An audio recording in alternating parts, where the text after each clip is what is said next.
European countries have agreed upon a plan to re-arm Europe, endorsing the EU Commission's aim to mobilize about $860 billion for defense spending.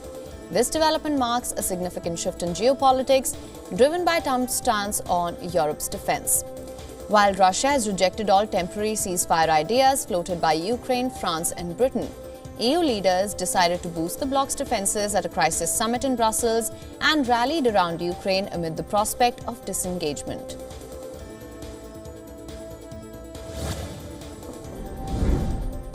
French President Emmanuel Macron hit back at Vladimir Putin for likening him to Emperor Napoleon Bonaparte, branding the Russian president an imperialist who sought to rewrite history. The exchange came as tensions spiked over Macron's suggestion to extend France's nuclear deterrence to other European allies, with Russia calling it a threat.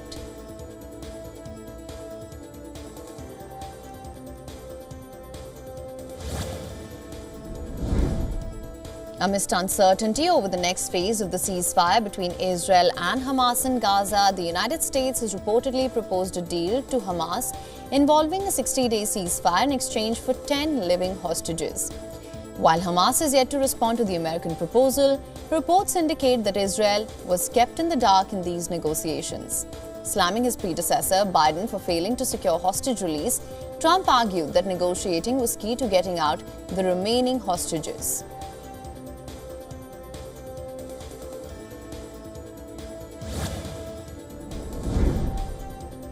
Dining on long makeshift tables and among the rubble of where their homes once stood, hundreds of Palestinians gathered for a mass Iftar in Gaza City. A number of aid organizations helped prepare meals for Iftar, with many families attending while sitting among the ruins of their former homes. Hundreds of thousands of Palestinians have returned to Gaza City following the 27th January ceasefire between Israel and Hamas. Yet those attending the event were happy to feel different emotions from those brought by war. The Iftar meal comes as Israel halted the entry of food, fuel, medicine and other supplies into the Gaza Strip.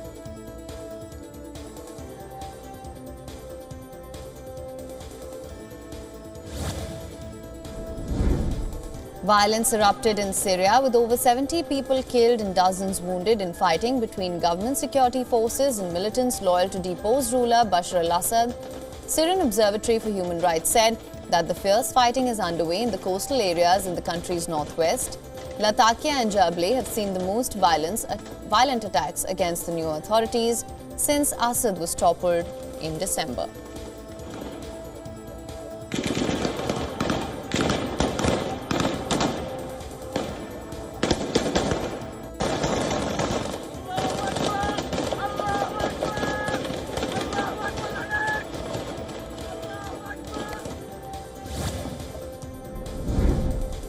SpaceX's Starship spacecraft exploded just minutes after lifting off from Texas during a test flight that was intended to demonstrate the deployment of mock satellites. This marked the second consecutive failure this year for Elon Musk's Mars rocket program.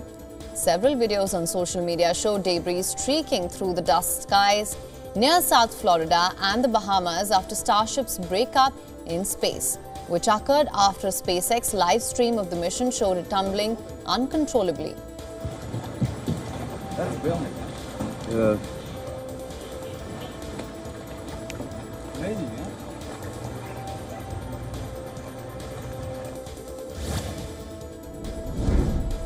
In a sign of progress, Pope Francis sent his first audio message since being hospitalized for double pneumonia. Pope expressed thanks to well-wishers around the world who have offered their support. In a brief two-line message recorded by the Pope from Rome's Gemelli Hospital, which was played during a nightly prayer service in St. Peter's Square at the Vatican. The audio message surprised worshippers who broke into applause as the message was played.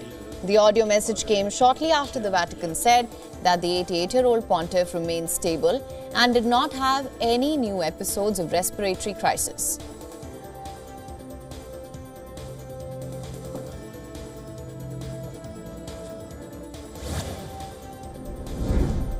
At least 22 people have been killed and several wounded in a brutal clash between rival factions of Los Tigrones, a drug trafficking gang in the port city of Guayaquil in Ecuador. The violence erupted on Thursday with reports of intense gunfights between the opposition factions. The country was plagued by violence in recent years, with the rapid spread of transnational cartels using its ports to ship cocaine to the United States and to Europe. The situation remains volatile, with residents on high alert and authorities working to restore order.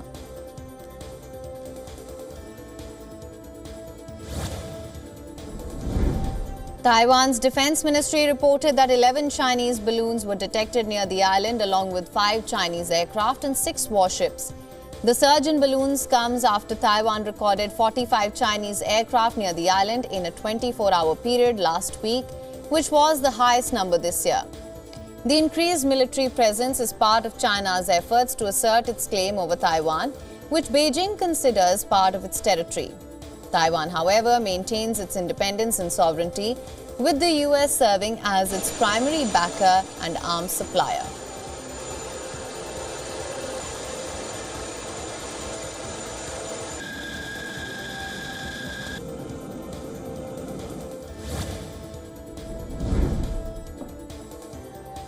Activists and Pyongyang residents held a protest against military drills outside South Korea's defense ministry.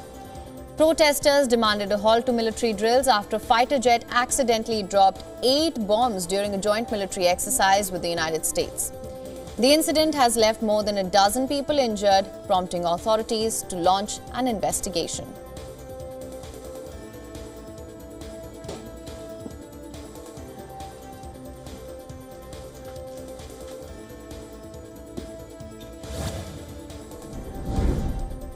A South Korean court has ordered the release of impeached President Yoon Suk-yeol from jail, and according to local media reports, this ruling was made by the Seoul Central District Court today. Yoon was arrested and indicted in January over allegations of rebellion related to his December 3rd martial law decree.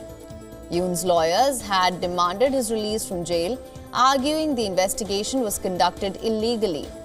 They also contested his detention, claiming there was no risk of evidence tampering. And according to reports, Yoon is not yet in the clear, as his criminal trial is still ongoing and faces insurrection charges related to his brief imposition of martial law.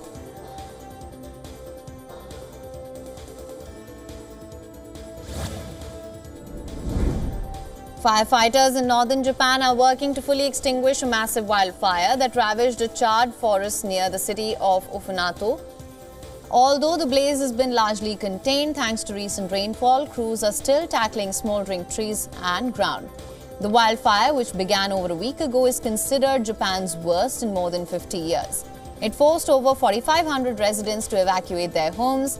However, with the fire now under control, authorities have lifted evacuation orders in some areas, allowing residents to return home.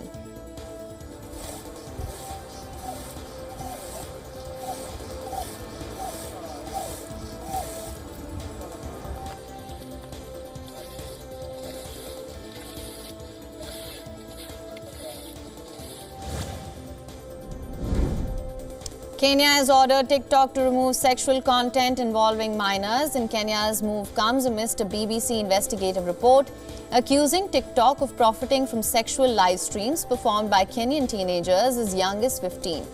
The Communications Authority of Kenya has launched a formal investigation into TikTok. The authority has warned of potential sanctions in case any legal violations are found. Moreover, the Kenyan regulatory body has also sought clarification from TikTok, questioning how such content is able to bypass the platform's content moderation procedures. TikTok is the third most popular social media platform in Kenya after Facebook and WhatsApp.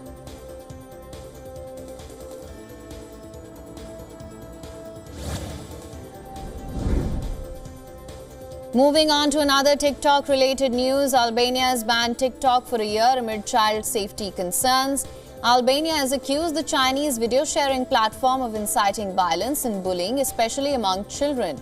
Reports of children bringing knives to school and bullying incidents inspired by social media, especially TikTok, have become a growing concern among Albanian parents. The move comes after a teen stabbed another teenager to death last year in November after a quarrel that started on TikTok. Meanwhile, the Albanian opposition party has voiced its disagreement with the decision. A March 15th protest has been announced by the opposition. They've called the ban an act of intolerance from free thinking and expression.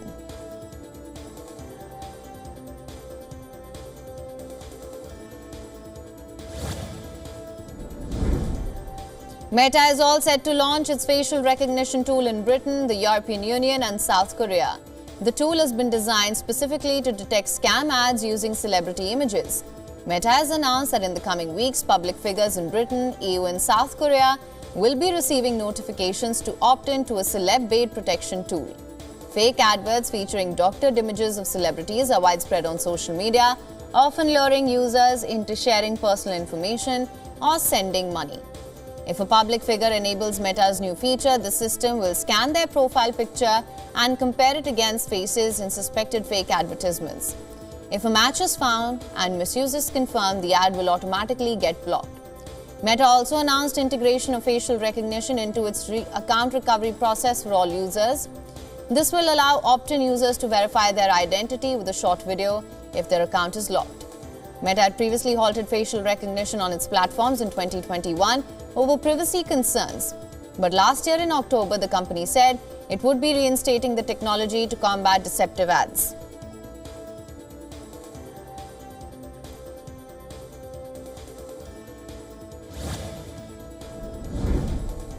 Asian stocks followed US equities lower as uncertainty around President Trump's tariff policies rattled investor confidence. Australia and Japan's shares dropped over 1.5%, while Chinese stocks fluctuated near a 4-year high. Despite Trump's delay of levies on Mexican and Canadian goods, markets remain volatile with conflicting signals on tariffs. The dollar weakened for a 5th straight session, and Bitcoin fell after news of US cryptocurrency reserve. Financial markets are under pressure as investors await key data, including US jobs reports and upcoming Federal Reserve comments. Traders are focused on global growth, inflation, and geopolitical impact of tariffs.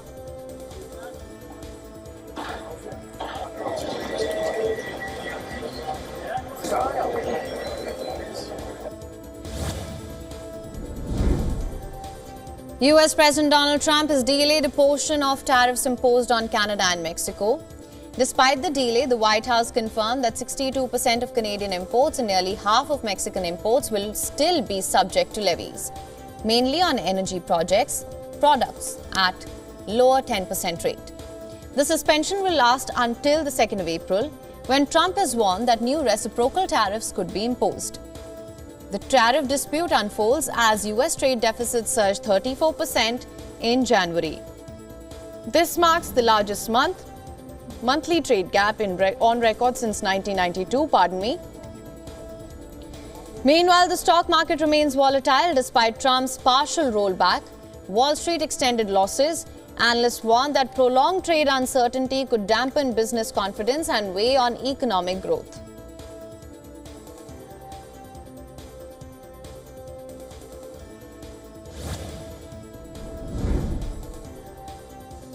Shares of Japanese gaming giant Nintendo plunged 8.4% in Tokyo, marking its largest intraday drop in 7 months. The decline follows a broader market pullback, with global funds retreating from high-performing stocks amid growing market uncertainty.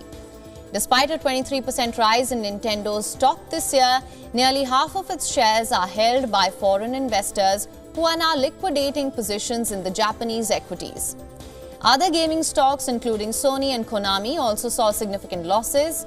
The gaming sector, which had been one of the few bright spots in Japan's market, is now under pressure as investors sell off to cover losses in other sectors.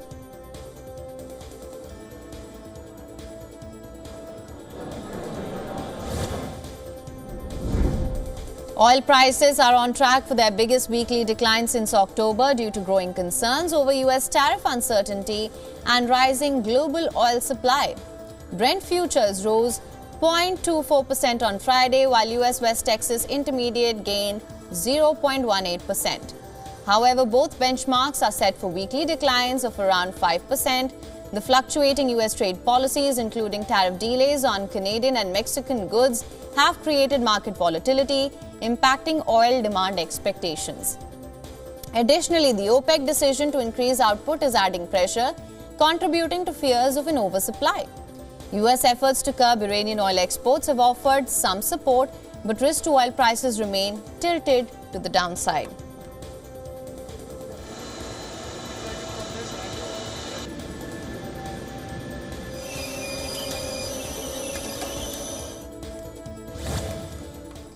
For latest news, download the WION app and subscribe to our YouTube channel.